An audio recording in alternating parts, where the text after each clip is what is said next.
Voilà, donc je vous remercie, Monsieur Zhang.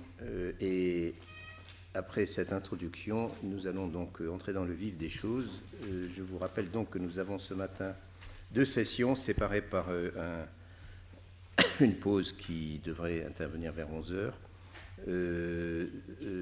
Donc je vais parler en premier et ensuite nous aurons deux exposés portant tous les deux sur les origines matérielles et intellectuelles de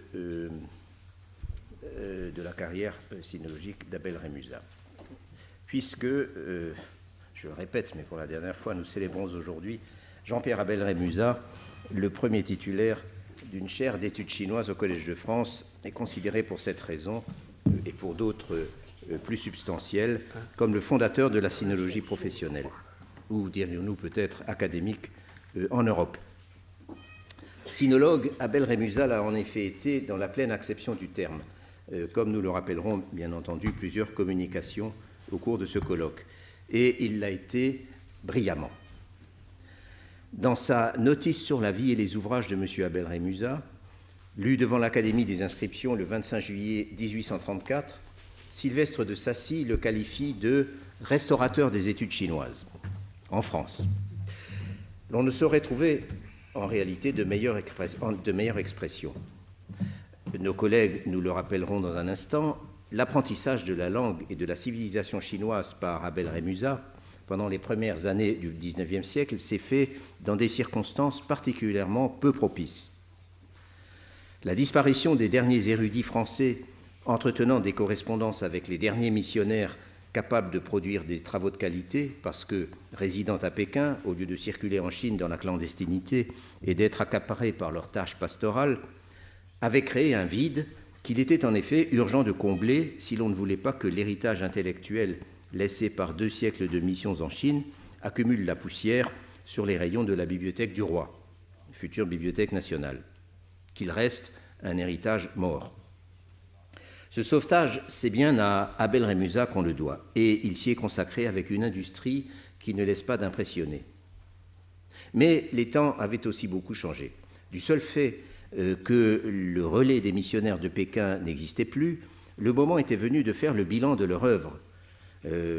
Comme je rappelle que l'ultime volume du monument que constituent les mémoires concernant les Chinois, leurs mœurs, leur histoire, etc., n'est paru qu'en 1814, l'année même où Abel Rémusat entrait au collège.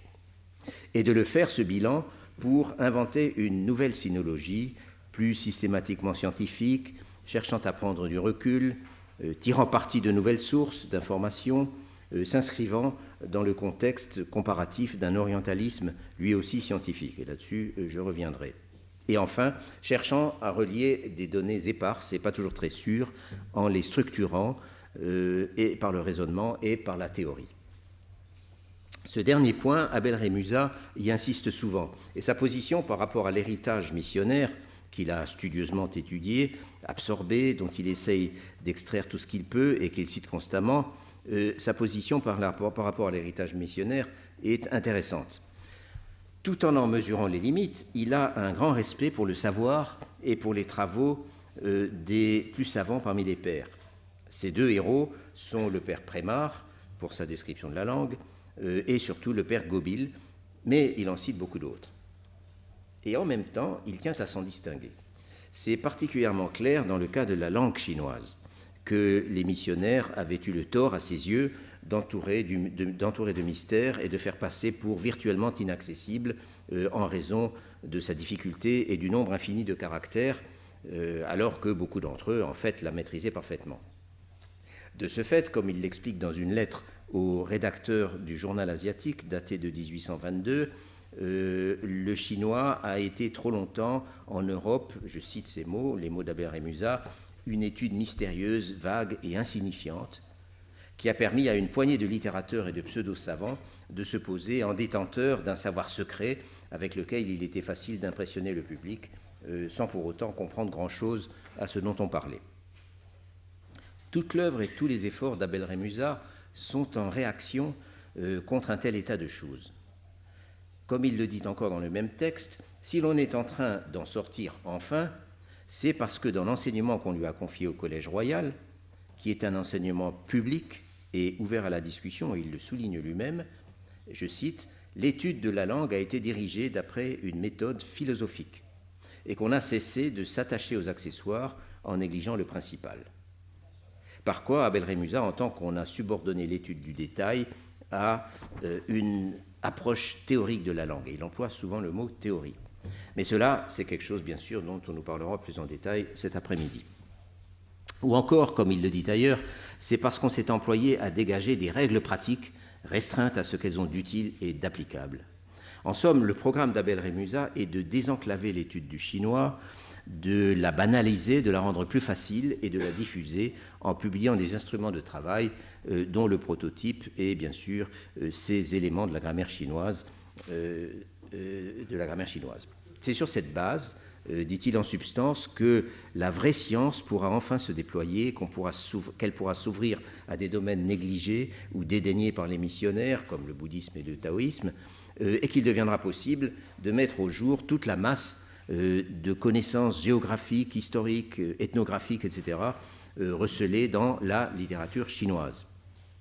Et tout cela, on pourra le faire en s'appuyant sur les trésors accumulés à la Bibliothèque royale depuis Louis XIV, trésors dont Abel Rémusat n'omet jamais de rappeler qu'ils sont une ressource sans équivalent en Europe, et que c'est avec cette ressource qu'on restaurera la supériorité française dans l'étude de la Chine, supériorité quelque peu compromise depuis que la grande époque des jésuites de Pékin a pris fin, et alors que les missionnaires protestants anglais commencent eux aussi à publier des ouvrages en Extrême-Orient, et reconnaît Abel Rémusat des ouvrages de qualité.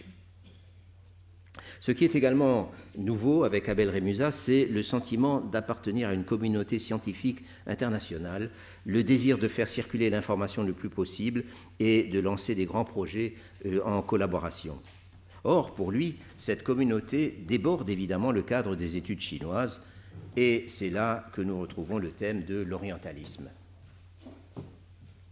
Il y a plusieurs façons d'entendre ce mot d'orientalisme. La première acception négative renvoie à cet exotisme aussi plaisant qu'ignorant et grevé de préjugés qu'Abel Rémusat n'a de cesse de fustiger, où l'Orient n'est qu'un mot recouvrant vaguement la notion d'un ailleurs mystérieux, indifférencié, immuable, rétrograde et un peu ridicule. Toutes ces notions, qui sont la négation même de la science, il les combat avec acharnement, tout spécialement dans ses textes programmatiques et dans ceux qu'il destine à un public non spécialisé. Il note aussi que les savants eux-mêmes sont en partie responsables de cette situation à cause de leur manie de ne s'intéresser qu'à des détails d'érudition. Voici ce qu'il écrit dans son discours sur le génie et les mœurs des peuples orientaux. Je cite. « Mais ces points auxquels le public s'arrête, la marche de la raison, le génie des institutions, le fondement des croyances religieuses, sont, aux yeux des savants de profession, des bagatelles peu dignes de fixer leur regard, tout absorbés qu'ils sont par une multitude de détails curieux où, en vertu d'une sorte de réciprocité, le public, à son tour, ne voit souvent que des particularités frivoles et des minuties sans intérêt. Cette indifférence d'hommes qui pêchent par trop de savoir a livré l'Asie à d'autres hommes qui n'en avaient pas assez. Et comme les uns ne songeaient pas à nous apprendre ce qui avait été, les autres se sont trouvés libres d'imaginer ce qui avait pu être. » Fin de citation. En quelque sorte, l'orientalisme de la tour d'ivoire encourage l'orientalisme des amateurs. Face à cela, Abel Rémusat défend une approche de l'Orient qui soit à la fois globale, contrastée et surtout informée. C'est ce qu'on voit d'abord dans ses propres travaux, notamment dans les innombrables notes et comptes rendus d'ouvrages dont une partie ont été repris et révisés dans la série des mélanges asiatiques. Il n'est pas de région, de culture ou de langue qui ne lui soit connue, que ce soit de seconde main ou très souvent parce qu'il s'y est lui-même frotté. Même s'il ne peut être spécialiste de tout, et le reconnaît volontiers, il n'a pas son pareil pour traquer les erreurs, la fausse science, l'amateurisme et des idées préconçues, et il a toujours quelque chose d'intéressant à dire. Pour ne vous donner qu'un seul exemple, le compte-rendu d'un ouvrage apparemment pas très sérieux sur les hiéroglyphes égyptiens nous vaut un essai d'une érudition éblouissante, assorti d'un programme de recherche exhaustif, alors même que Champollion, ami et futur collègue d'Abel Rémusat au collège, était lui-même en train de travailler avec acharnement sur le même problème, était en fait à la veille de sa célèbre découverte. Et je pourrais citer une quantité d'autres textes de la même trempe. Mais cette érudition tous azimuts, cette culture prodigieuse qui s'étale dans les quelques 300 publications d'Abel Rémusat qu'on a dénombrées, viennent également à l'appui d'une vision de l'Asie, remarquable par son ampleur et par les connaissances qu'elle mobilise. Ce qui importe à Abel Rémusat, et il le réitère dans plusieurs textes, c'est de dessiller les yeux d'un public trop enclin à voir dans l'Orient une vaste chose indifférenciée et immobile, un agrégat de population asservie par leurs traditions et vivant sous des régimes despotiques. Bien au contraire, n'a-t-il de cesse d'expliquer et de faire voir, la variété non seulement des climats, des races et de la vie matérielle, mais encore et surtout des croyances et des institutions des pays d'Orient est infinie. Et leurs histoires, bien loin d'être immobiles, sont faites de changements de régime et de réformes institutionnelles, d'ailleurs pour des raisons souvent contingentes, comme les guerres et les invasions.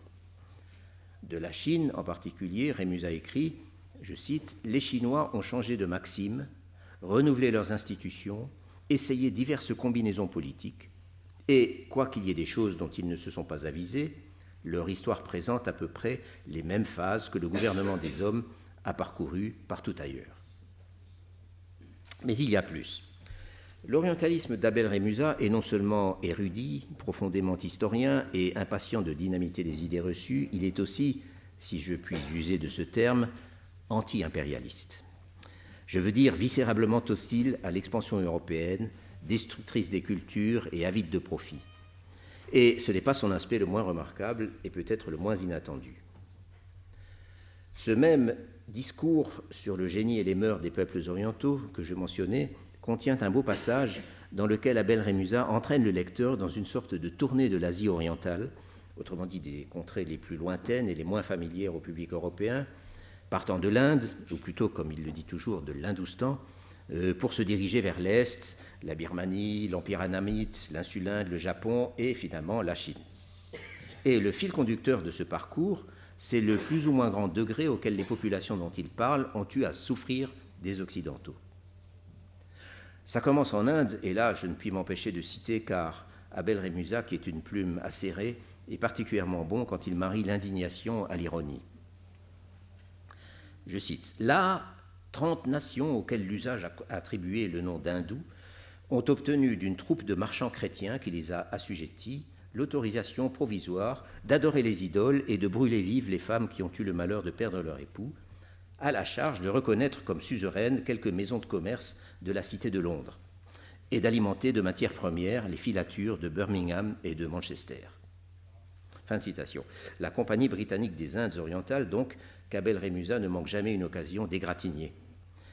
Je passe sur les pays voisins pour en arriver à l'archipel insule-indien, le domaine des Hollandais, donc, quoiqu'il ne le précise pas, à propos duquel Abel Rémusat dit, je cite, « Nous ne parlerons pas des grandes îles de l'archipel oriental, parce que l'industrie européenne n'y a laissé subsister de la civilisation indigène que ce qui était rigoureusement nécessaire à la récolte du camphre et de la noix muscade. » Fin de citation. Par contraste, le Japon est, c'est comme ça qu'il le dit, le plus sage de tous les États d'Asie, car après avoir mûrement pesé les avantages qu'il pouvait retirer de la fréquentation des Européens et ce qu'il avait à craindre d'eux, il a décidé de leur fermer définitivement toutes ses portes.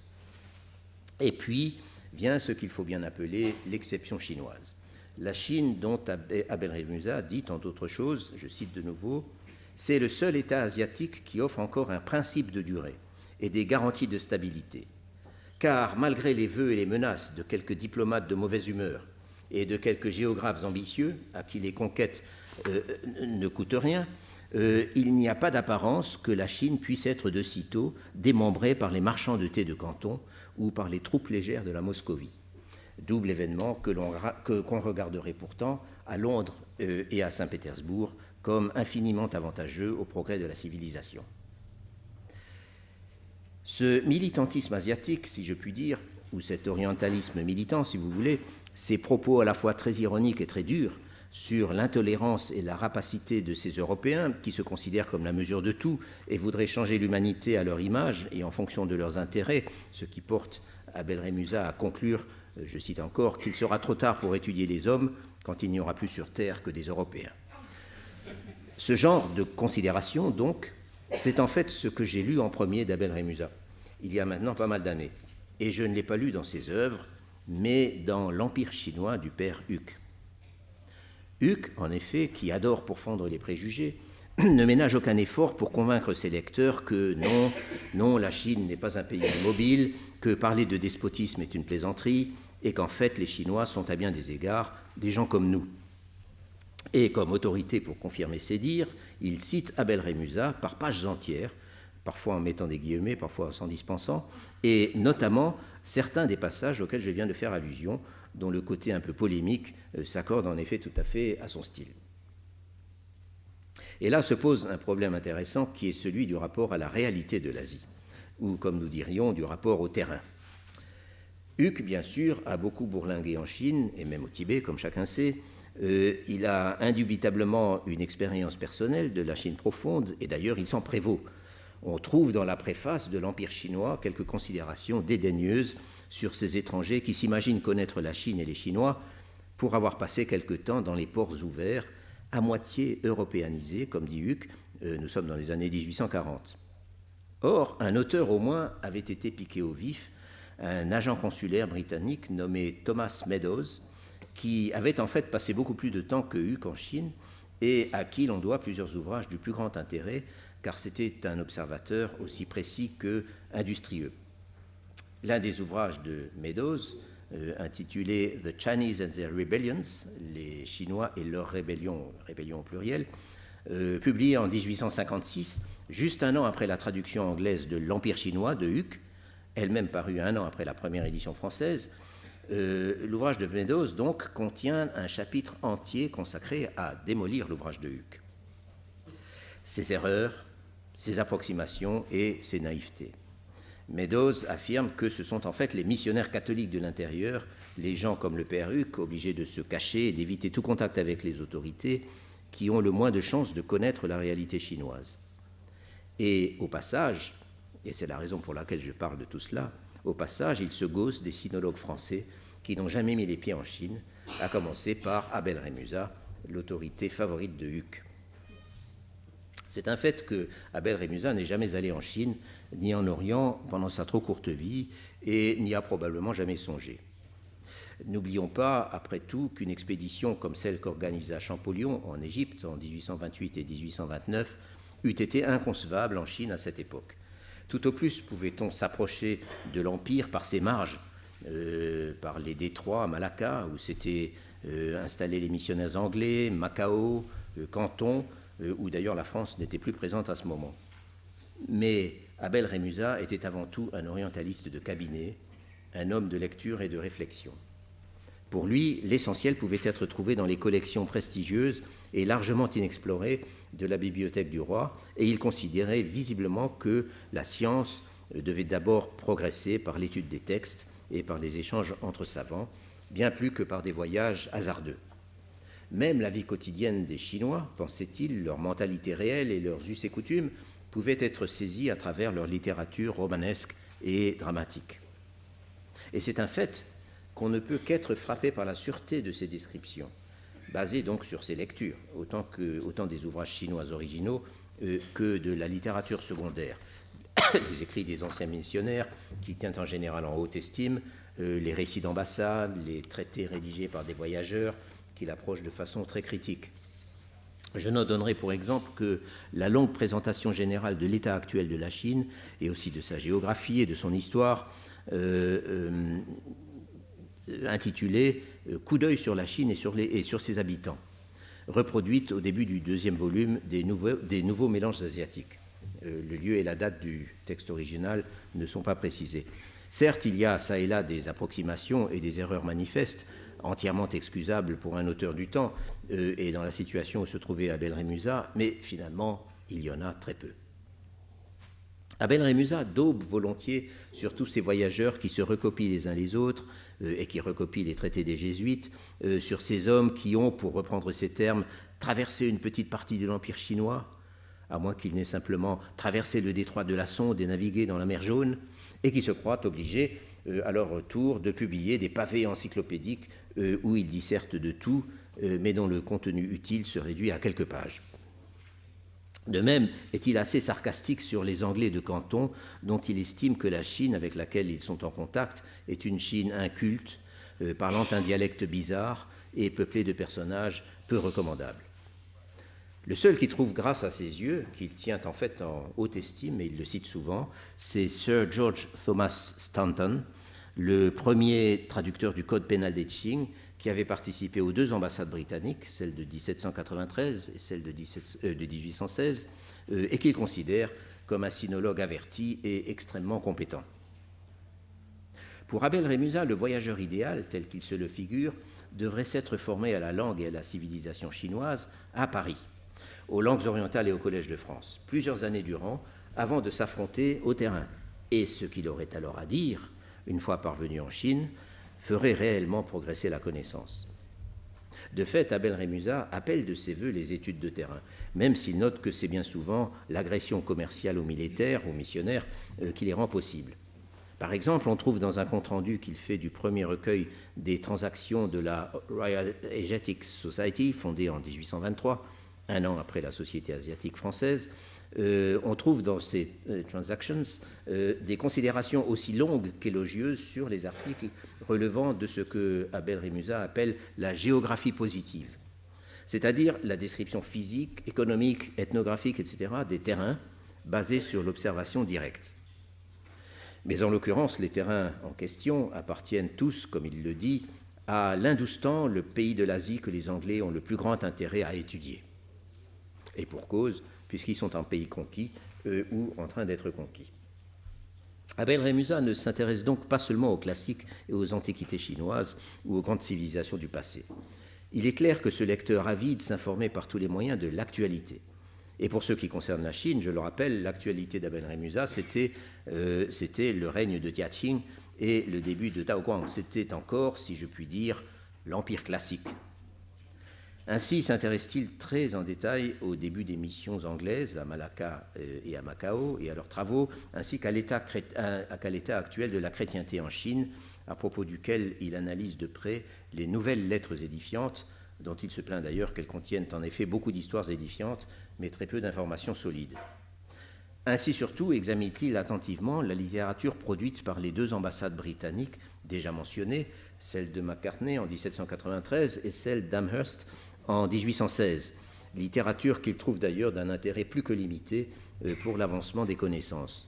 Voilà encore des voyageurs qui n'étaient pas en position de voir grand-chose, rappelle-t-il avec une certaine vivacité, et dont les considérations sur la Chine et les Chinois lui apparaissent d'une très grande naïveté. Établir des relations diplomatiques et commerciales avec la Chine était un des grands problèmes du temps, comme on sait. Au reste, on trouve à la fin des Mélanges posthumes un mémoire sur les avantages d'un établissement consulaire à Canton, adressé par Abel Rémusat au ministère des Affaires étrangères, dont la date n'est malheureusement pas précisée. Et en tant que sinologue analysant la position chinoise ou sino-mandchoue de l'intérieur, Abel Rémusat est extrêmement critique au sujet des prétentions des ambassadeurs britanniques qu'il attribue précisément à leur très grande ignorance des réalités chinoises. Et pour ceux que ce problème intéresse ou a intéressé, il se dit convaincu que Macartney a bel et bien fait le coteau devant l'empereur Tianlong, même si lui et son entourage ont ensuite affirmé le contraire.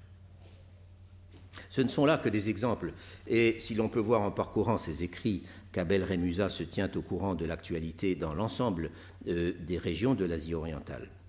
Pour lui, le passé des civilisations de l'Orient était indissociable de leur devenir présent. C'était un tout. Savant érudit, Abel Rémusat était aussi, pourrait-on dire, un orientaliste du présent. Et le fait est que la grande divergence entre études modernes et études anciennes, parfois teintées de dédain mutuel, voire d'hostilité, est un phénomène beaucoup plus récent, datant en fait d'après la dernière guerre. Il n'est pour s'en convaincre que de voir les programmes que les Pelliot et les Granet dessinaient pour les études chinoises en France dans les années 1920 et 1930. Abel Rémusat appartient à une autre époque que la nôtre, certes, et l'Orient pour lequel il se passionnait n'avait pas grand-chose à voir avec celui d'aujourd'hui. Mais en dépit de ces différences, je me suis convaincu, en le lisant, qu'il a encore beaucoup à nous apprendre, et qu'il reste pour nous un modèle. Je vous remercie.